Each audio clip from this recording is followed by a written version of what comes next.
learning to win and learning to lose and handle both with respect and dignity and honor is a good thing. So these are good things you get from it, but what I see today, the downside of it is it stresses the parents out so much that it sort of catastrophically destroys their own health. When I started medical school or went through medical school, we were always taught that, food doesn't really matter. Yep. What you eat, it doesn't matter. As I've gone through 20 years of practice now, I find out that food really does matter. And we have a really cool dietary antigen test that tests 88 specific allergens, or the things people are most likely to be sensitive to. There was one thing that the people could really, really own. That would be the understanding of the power, the role, the duty, the responsibility, the authority of our states.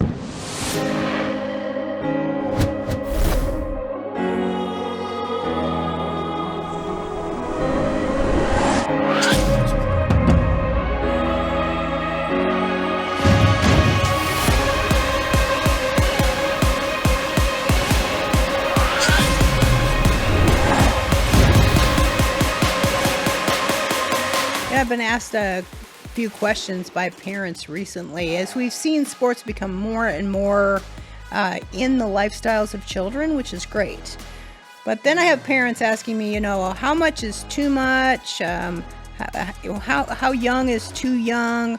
What becomes the balance with parents and families? And, they're going from not just cheer, they're going gymnastics, and they got to play pole vaulting, and then they got to do track and baseball, and the list goes on. Do you have any kind of idea or perspective on sports? I mean, you started baseball at a really young age. Oh yeah, I think we should start kids at 6 months and have them on every sport forever and ever, 24/7, 365. And I think your whole work Start should today. be spent on making money to pay for that. No, really. I remember playing t-ball, and I was probably 7, something like that.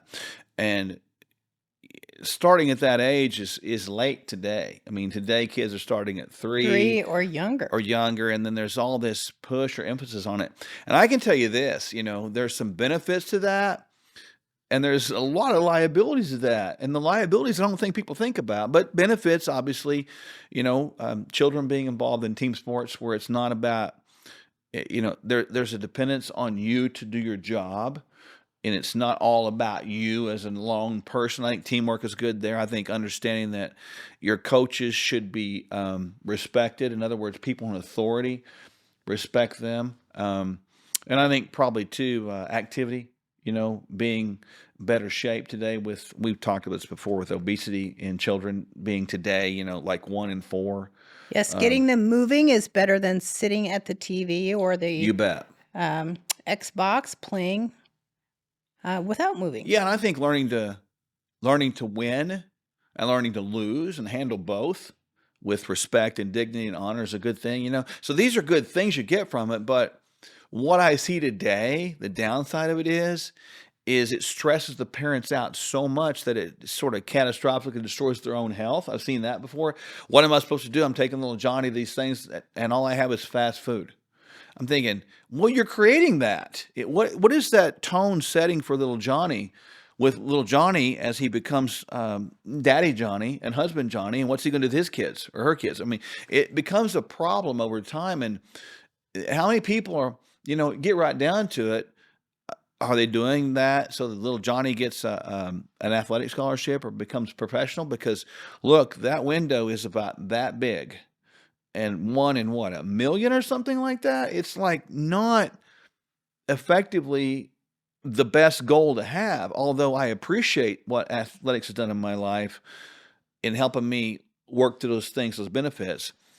Today, I have a huge question about if that's wisdom to start your kids that early, and if that's wisdom to let little kids do everything that they want to do. And because right now we're not seeing that effectively play out towards good work product, right? The workforce, we're not seeing it played out with good health either really today. So we definitely, when we're putting kids in sports, we want to maybe make sure they're doing 1 or 2 activities and not all of them. We want to make sure that it's likely not destroying the family unit. That's right. That we're not just running and gunning and not taking time as a family. It also sounds like the excessive amount of engagement in activities for the young can destroy the nutritional intake of the young if we're just going through the drive-through Yep. to continue to get somebody to the next event without taking time for our health. Yeah, and I've seen this before, this story play out where, the parents are split up. You're taking them one way and I'm going in a different direction, and we don't see each other except maybe in passing on a Sunday morning sometime. And I've watched the relationship between husband and wife get fragmented and destroyed by that. And I've seen this a lot too with little Johnny. I'm using little Johnny as an example. That little boy's busy in everything, by the way. He's busy. He's a busy boy. They're active, and the metabolism in a child is different from adults. So, little kids eating fast food may not show physical effects of disease processes, although they're getting them earlier Yeah. today. But you're seeing the parents suffer, and they end up in our office. They're wondering, what do I do? Because I'm running, I'm stressed out, I'm not getting sleep, and their health is getting horrific. And we've seen that happen with men and women, haven't we? We certainly have. So I think the balance is choosing a couple, Yep. sports per child, making sure that the parents' lifestyle stays intact, and making sure that the parents are able to help that trickle down to the child so the child doesn't actually end up burnt out. Well, and from a parent standpoint, and probably it goes into personal standpoint, there's benefit to saying yes, but there's equal benefit to saying no. And sometimes we say yes too much because we don't want to deal with the backlash of saying no. And that's to our kids. But sometimes the greatest lesson they can learn is how to handle no. And no is the best answer many times. It doesn't need to be the right answer, but use a little bit of wisdom out there a little bit, because ultimately if we become chronic yesaholics, which people are, that is a major subject that kids learn. They don't learn how to deal with disappointments. They don't learn how to deal with no. Any good father, any good mother is going to learn how to say no appropriately. And if athletics or the cost they're in are just taking the complete focus away from your family and health, learn to say no and find some balance there. So if you're a parent out there and you need to find some balance in your life, we'd be glad to help. You can find us on Sherwood.tv. That's right, Sherwood.tv. And we can show you the way, maybe help you find that balance. When is too much for a child? Where do you put them? Which ones do you put them in? How do you find a healthy lifestyle for yourself as you're raising a family? We want to add life to your years and have health in your life.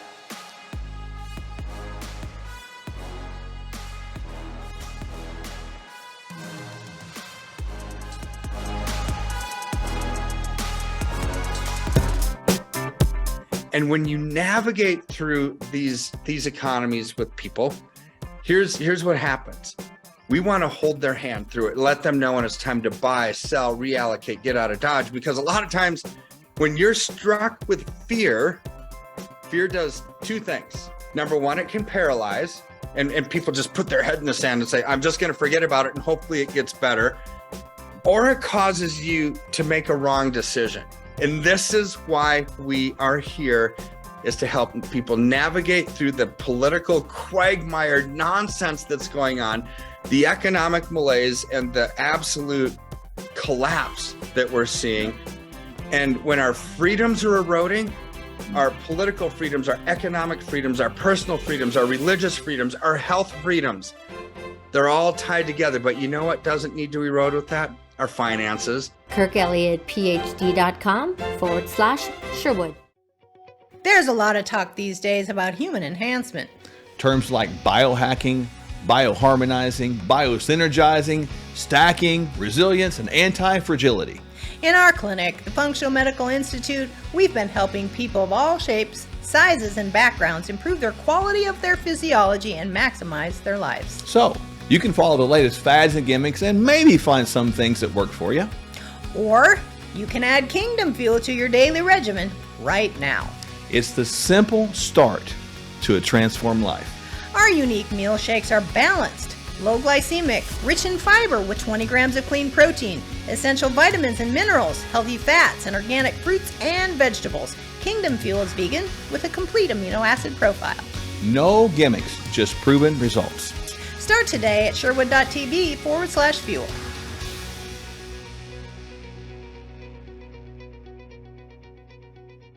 Hey there, Kevin Sorbo here. Now, deep down, we know this. We're more than just a brain and a body. We're a spirit, we're a soul, and we're also a physical temple. If you hit the wall when you're trying to improve one aspect of your being, it's probably because, well, other aspects are sabotaging our success. So that's why diets don't work.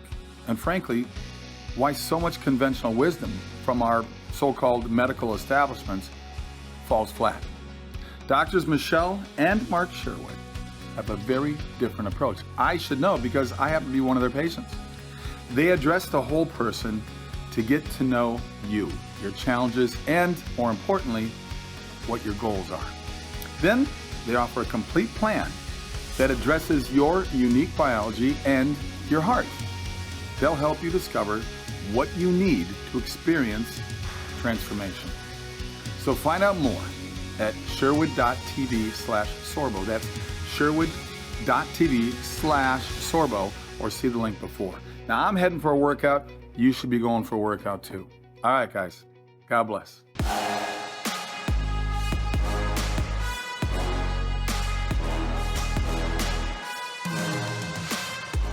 You know, in our practice, we do some really unique things that are kind of a little bit different than the mainstream medical practice, which the tests that they do are very good. Sometimes people need to dive a little bit deeper if they don't get their questions answers or their problems solved. Some of the things that we do are things like micronutrient testing. You want to take people through what a micronutrient test is and how it might help? Yeah, so just backing up a little bit, like conventional medicine today is they're trying to answer the questions, what's wrong with me? So their tests are going to answer the question, do I have this or do I have that? Yes or no questions. And then, of course, it's a medication. Yeah. Functional medicine is really looking for why do I have those things? Therefore, how can I correct it upstream so I don't have those things, right? Tests like a micronutrient test are different from tests that you find in conventional medicine. Micronutrient actually looks inside of the blood, inside of specific T lymphocytes, which are those are white blood cells, right? So the blood has red blood cells and white blood cells and some other things, but the white blood cells are extracted from the blood, and we look inside of those white blood cells to see what nutrients are there. Now, that's a whole different question than what is floating in the blood. This is looking at what's inside the cell within the blood. So this has already got inside the body's cells. And so why is that important? It's because we eat things, we take things.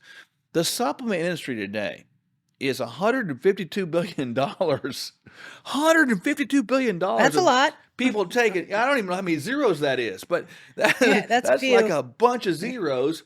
But most of that stuff is not even absorbed because we think we can take all these things, and just because we put them in our mouth, that means they get down to our cell level. But that's just not always. true. The best way to know if you got something at cell level is to ask that question. Is to test. And that question is through micronutrient testing. So people should be doing that. It helps you streamline supplements a lot of times. It helps you streamline your nutrition a lot of times too. That's right. Test, don't guess. There's another test that we use that's really, really helped a lot of people. When I started medical school or went through medical school, we were always taught that, food doesn't really matter. Yep. What you eat, it doesn't matter. As I've gone through 20 years of practice now, I find out that food really does matter. People sometimes have sensitivities or allergies to spinach, or they have sensitivities or allergies to asparagus. And we have a really cool dietary antigen test that tests 88 specific allergens or the things people are most likely to be sensitive to. Can you talk about that one a little bit? Yeah, so that one is we take the top 88 foods that we consume in America on average, and it runs them against your system, and it determines what your immune system does with that. And it's going to label that food nothing, an allergy, and a sensitivity, or either or both. And it's actually going to also determine the inflammatory load of that. People today, when they go down to conventional allergy testing, they don't delineate between those things. We do, which makes it hard for people. If they develop a bunch of food allergies and sensitivities, they come to us and they say, well, I was told I can't eat anything. Well, that's not really true. The dietary antigen test looks at what's the most inflammatory to you or me or you. And once we get there, we're able to withdraw that for a time, usually 45 to 90 days, and let the body heal itself. Now, this is a very important thing to understand. Most people are only born with this many allergies, not many. We develop them over time because of frequency of consumption or frequency of consumption of poor foods that create inflammation in the gut, which is a simple process that leads to leaky gut. We'll get into that other time. But the bottom line is that inflammation in the gut creates a scenario where we get all these sensitivities. And I've heard people say as recently as 2 weeks ago, I'm allergic to vegetables. I'm like, what? No, you're not. Well, How does that happen? I eat vegetables and I get sick. Well, okay, there's other things going on because God didn't make people allergic to his creation. That's stupid, right? But what does happen is we used to be hunter-gatherers, and like artichoke or avocado or the peppers, those weren't available all the time. But today they are. You could eat that every day. You realize that? Every day. Single day, in season or out of season. That is not our evolutionary process, right? And because of that, we get all these sensitivities created. So that's why that test, dietary antigen, is so amazing. So people are out there struggling with food responsiveness and leaky gut and autoimmune conditions. That's a great test to do. Also, a lot of times people come in, they've got IBS, gas, bloating, esophageal reflux. Instead of taking a pill, we look at stool testing to perhaps see what else is there. What is the enzyme deficiency from the pancreas? We can see that through stool. We can see, are there bacteria that shouldn't be there? Is the gut microbiome balanced? Does it have the right amount of flora that's there? Are there any parasites or worms or things that people have picked up through travel that are causing some of these systemic symptoms? So moving into some specialty testing sometimes is a really great way to give people the pathway to navigate and not just guess or label themselves with some sort of syndrome or disease and take a medication for something that's actually really there and needs to be treated. Yeah, with stool testing, this is a great conversation because you think about this from conventional medicine, they're asking, do I have that bacteria?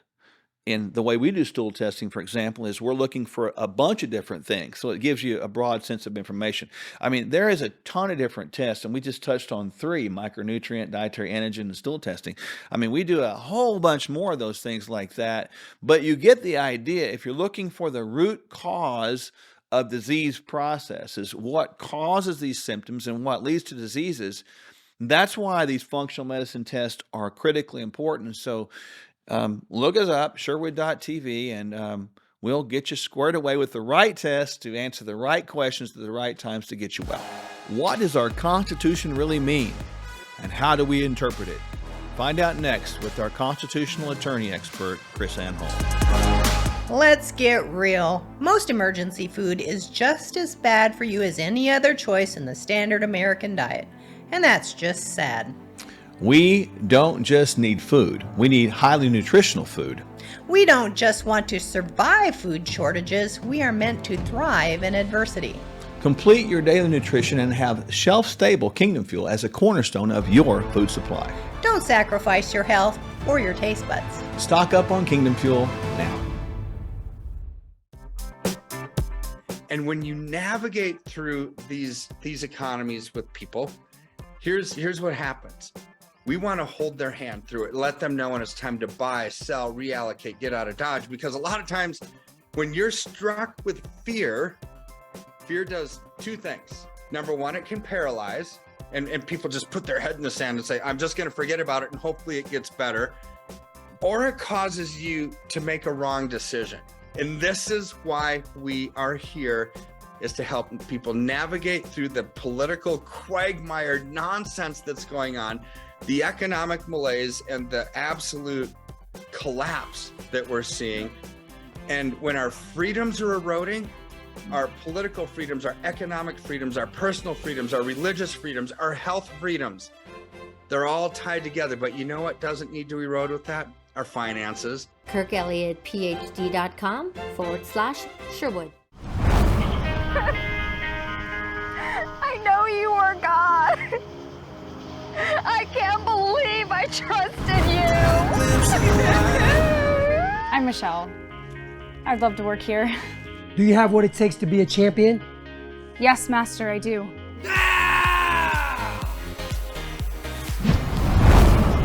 We need to get you more competition. And Nationals? finally, the Olympic team selection tournament.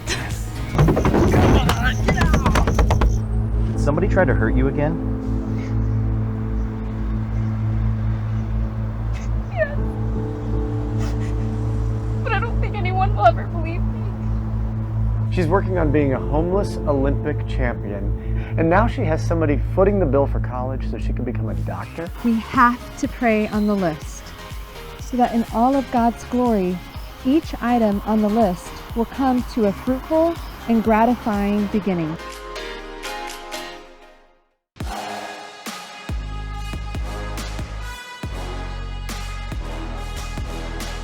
You know, people often ask me, what has been the most destructive lie the American people have been taught about the federal government and the U.S. Constitution? Now, Doc, you and I have talked about this on a previous segment, but it really boils down to the lie that the Supremacy Clause in the Constitution establishes that the federal government and federal laws are superior to state laws and state constitution. Now, our previous segment went into detail and explained how that is absolutely not true. And just a simple reading of Article 6, Clause 2, which is the Supremacy Clause, proves that. But you see, with that deception that has really infested the minds and politics of American government, we have had a falling away of the understanding of governors and attorneys general and even the people of their states of the power and the duty and the responsibility of the state to stand against the exercise of unauthorized federal power. And if there was one thing that I want the American people to really know today, if there was one thing that the American people could know that would change the whole dynamic. I'm not usually a one thing person, right? Because I understand that life is multifaceted and there are many solutions to a single problem and there are complications and details that need to be worked out. So I'm never really a one thing person, but in this situation, there was one thing that the people could really, really own. That would be the understanding of the power, the role, the duty, the responsibility, the authority of our states to say to the federal government, I'm sorry, that the Constitution does not authorize the exercise of that power, and we will not comply. And so in that authority, we have a solution to nearly every single federal problem that we see today. The ATF gun grab. States actually have the authority and the duty to say, no, we're not going to let you enforce those laws in our state because there's no authority for you to govern what we sell and how our people keep and bear arms within our states. There's no authority for you for that. No, we're not going to let your Environmental Protection Agency come in and rule and reign over our land. And by the way, the FDA and the USDA, sorry, we don't find that authority in the Constitution. Because remember, we're the states that created the federal government. We're the creators of the federal government. And as the creators of the federal government, we have the authority to say, you know what, we didn't create you with that power. So that power does not exist to be authorized in our state. Not only are we not going to help you exercise that power, but we're not going to let you exercise that power on our people. The Department of Education, the Department of Interior, the Department of Ag, the Forestry Service, all of these organizations are extra constitutional. And according to Article 6, Clause 2, if their power is not exercised pursuant to the Constitution, the power is null and void. And what the American people and our governors and our attorneys general need to understand is that applies to the judiciary as well. The Supreme Court's authority is limited and defined by Article 3. The Supreme Court and federal court authority is limited and defined by the powers delegated to the federal government. So if the power, the authority is not delegated to the federal government, the federal judiciary doesn't have jurisdiction over the matter.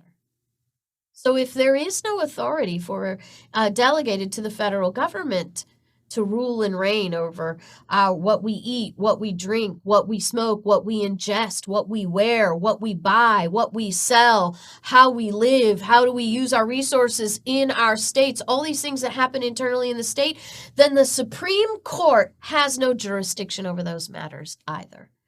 So we have to understand, and we really have to own this, that our states not only have an authority, they have a responsibility to say no.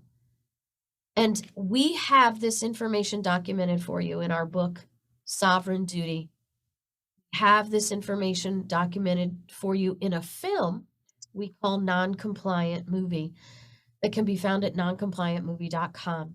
And we want to help you know this because all political powers derive from the people, and the people have to stand for the proper application of their Constitution in order to defend their rights.